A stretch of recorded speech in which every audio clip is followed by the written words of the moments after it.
This is like one of the biggest issues, which is not that big of a deal. We'll have to scrape this out.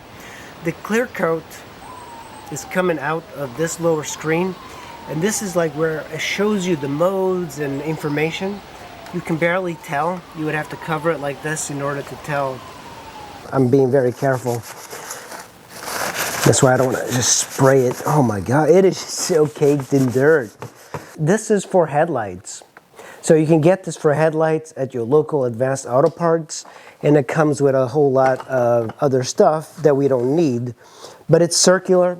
You could get anything. You don't have to get circular. And if I pull this out, they have different numbers. So you want to start out with a rougher one so you can get rid of. So this is 800. This is 500. The smaller the number, the rougher it is. So this is 3,000. This might take a while. Surprisingly, it takes quite a bit to get rid of this. You see, that's most of the screen that's messed up. That's the actual screen with the clear coat. So it's like where she parked it.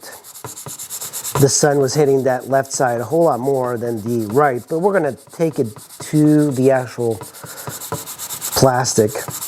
You can wet spray wet sand it as well if you wanted. So just by removing that, I can still see the clear coat being coming to the surface.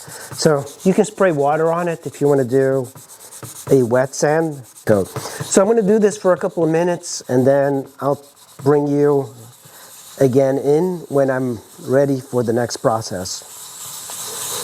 Looking around, there's still a little bit right here on this side where it was mostly damaged. So I'm just gonna try and get rid of most of it here. So, but I think this is pretty good. So just clean that up. And now I have a drill like this and my 500. I'm gonna switch to the 800.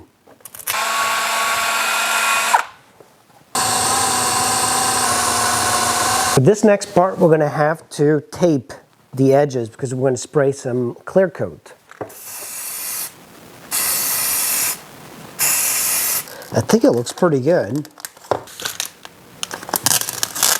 The button, there we go.